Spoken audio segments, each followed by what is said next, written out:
One of you being present here this evening. It is a pleasure to have you to serve you. One at a time, Thank you, John. I decided since we're a supper club, I'll just, put Bobby's birthday as well into the picture and have all our very few treasured friends with us to spend the evenings and to enjoy this special occasion and celebrate with us. Well, most of you know Bobby as you know him now over the last few years. I'll just do a very quick synopsis of his life, his journey. Very quick. Oh no! Yeah, he's good on his both sides of the picture. Anyway, Bobby was born in South Africa in 1946 into a very large family. My in-laws, Mr. and Mrs. Nima Ramsden Suku, had 12 children. And he was number 6 in line. 8 sisters and 4 brothers. Came up from very humble beginnings. My father-in-law was a manager at the Hillis Sugar Refinery in Montechcombe. Worked very hard to raise his 12 kids at the time.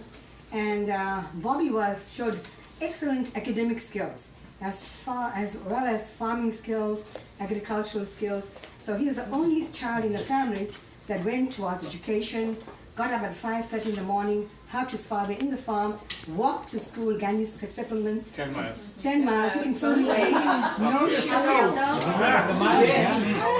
No shoes. But that is a fact. The bed 10 miles. Walking both ways. not even bottom. And one big thing about it was Dad was from a poor farm village, so nobody was expected to go to college or high school or finish school. Nobody in his family finished school. He was the only one to finish it. Nobody had higher than a 6th grade education. Not only that, and he worked. Everyone expected him to just work, and you know how it is. And so they only expected that much of him. He studied all the time. At night, when the lights went out, he would study by candlelight, and he would work really hard. He went to college, was a No, it teacher. wasn't a candlelight. My sister used to steal their little ice cream bottle, make a little hole through it, make a wick, and that's what I studied with to pass midnight. Yeah. He decided that wasn't enough, so he ended up going to medical 1967 school and college. He left to go to India, became a qualified doctor 7 years, worked very hard, he was the only one in his entire family. I know all of my, Quas and Papas, everyone in that family. And Dad is the only one, he stands apart from everybody. Because of his education, he's taught us, 3 children, the same value of education. The fact that it's so important that you have to, and nobody will take education away from you. That's one thing you can always have, and you'll never lose that. So he taught all that, and sorry, Mom, I didn't mean to interrupt. Okay, I know it's okay. Go ahead. So in fact, he saved his own money by doing work as a Bowser boy and cleaning up people's cars in Umhlanga rocks, and then as a mechanic, and then as a teacher for a year and a half at the school, the primary school in New Farm, Montechcombe. That's where he was born and raised. And then he saved his money and took the Karanja and went into half the family SS Karanja at the time. 1967 he went to India.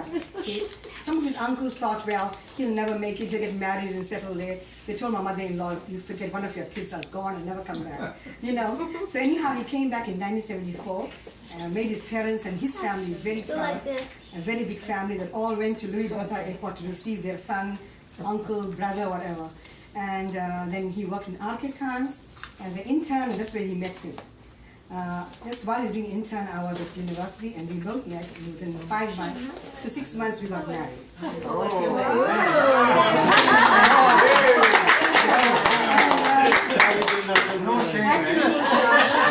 Actually, it was a kind of arranged marriage through his dad. His dad and uncle came first, saw me, and then they introduced, sent him to my place, and that's how we met. And then he worked very hard.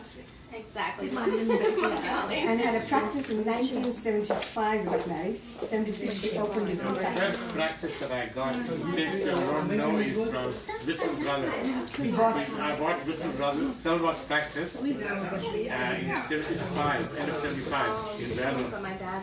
But at the same time, I started growing my own practice in New Farm. New Farm, And within about 3 to 6 months' time, I was seeing about 200 patients a day. And that means starting at 6 in the morning, way past midnight, every day. No lunch break, nothing break. including Saturdays and Sundays. I was my in-laws.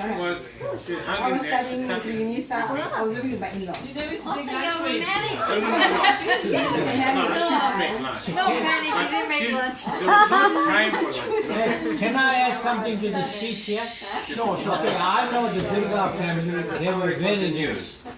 And you should be lucky you got a girl from the Durga family. Very well, I'm from Plywood. I'm from Plywood. Thank you. Yeah. Actually, I wanted all of them. Only got one. Coming in 2 months' time. Was it a good dowry? Oh yeah, you are the best darling. Because the Durga's family, they had like a castle. Yeah. They belonged to her grandfather. You know the mortals, they were big time mortals. Yeah. But she wanted you, although you... No, he wanted me. They wanted each other. So you didn't have another sister, Rosh? Anyways, You didn't have a sister for him. Yes. You didn't have a sister for him. Rosh didn't want to look at me at that time.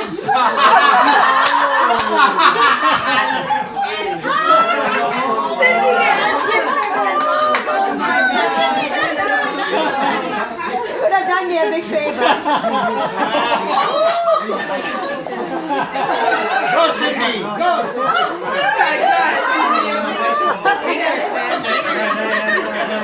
No more. So in 1977 we moved out of my in-laws' home. We lived in this opposite Desai Nagar in La Mercy. You had a fight with Upstairs. Manu. I see my restaurant, if you know that, I live upstairs for about a year and a half. From there I moved into Spine Road, so the law says that he practices there, he was living with his family next door. Of course I had a fight with him, I didn't want to live in Phoenix. But he was the first doctor in Phoenix, so he had to move there. So I lived there for almost 3.5 years. Sue was born there. Hard times. We had 2 homes, one side was a house, one was a surgery. How much So- patients did he see every day? About 100 a day. So he only had dinner at 2:30 in the morning. Finish this Yeah. thing if you want to And If you're average. talking medical house calls where you carry a gun. I go along with him at your- night. I go with him Yeah, at because night. you're going into the Yeah, bushes. yeah, So I it's do all very that. dangerous. And Dad did all So that. how old were you when y'all came here? I was 8 or 9, so I have good He was memories. 8 and Kathy was 5. We moved here in about 88, 89, Right. and then California first, then here, so we've been here 25 years. So from Made all you guys our family. around Phoenix after 3.5 years, the pressure was too heavy. Living, patients 1 o'clock morning, jumping over the fence, banging at my bedroom door, getting the baby up, all that stuff. So, I thought to get out of here. So I moved into East Pinglo. My dad had a beach cottage, so he gave it to me, and I moved out in Ocean Terrace. Stop We lived showing there. off. No, we lived there for about 3.5 years. Cappy was born there. Yeah, it's very nice name.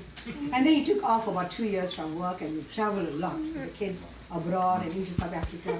And then he had opened sort of with side by side with practice. He opened for his dad. He opened Empire Furniture Factory. So my father-in-law and 2 brothers-in-law ran the factory. I ran the shop on Esplanade Durban beachfront, where Maiden Wharf is. I had my little shop there in front, where I sold all pine furniture, all pine. I was sales lady in charge of the furniture. Just a brief outlook of our lives.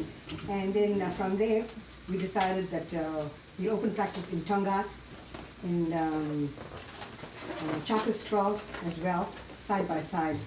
So we ran practices Tongaat, Chakostraw, and finally, yeah. So he had practice in Tongaat, practice in Chakostraw, and eventually we came back into Manishka.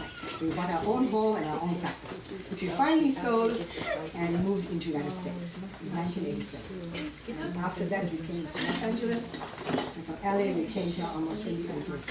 To Dallas. So that's all that. That's a story. The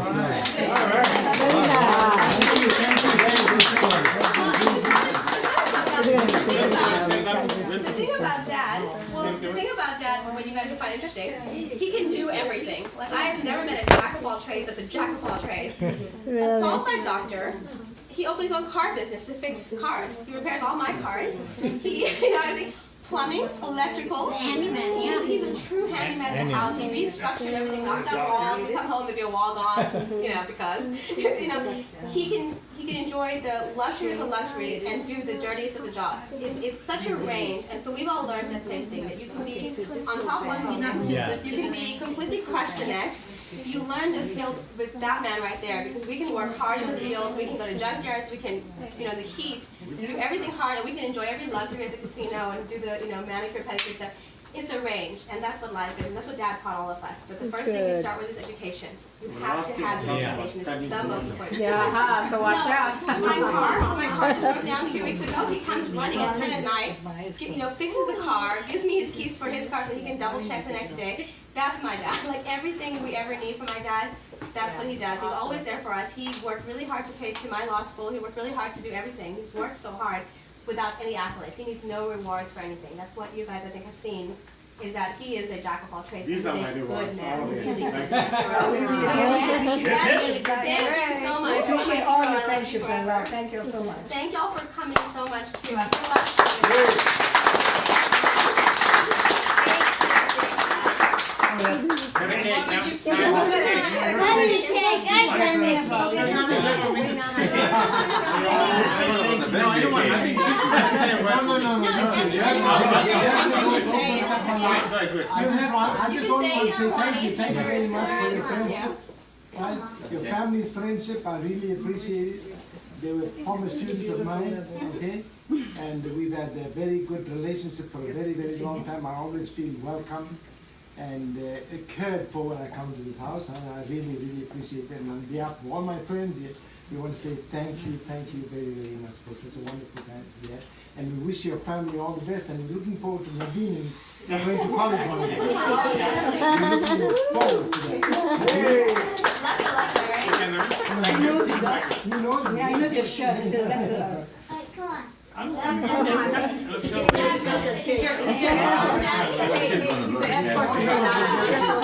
Yeah, he's waited long enough to shake.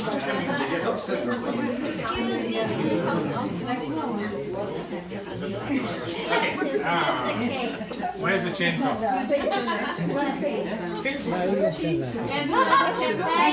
sing happy birthday for Okay, guys. Okay. Dad never does candles, so he's going to say something superstitious. Before I cut the cake, I would like to say Okay, a why? very big thank you. About put that knife down. You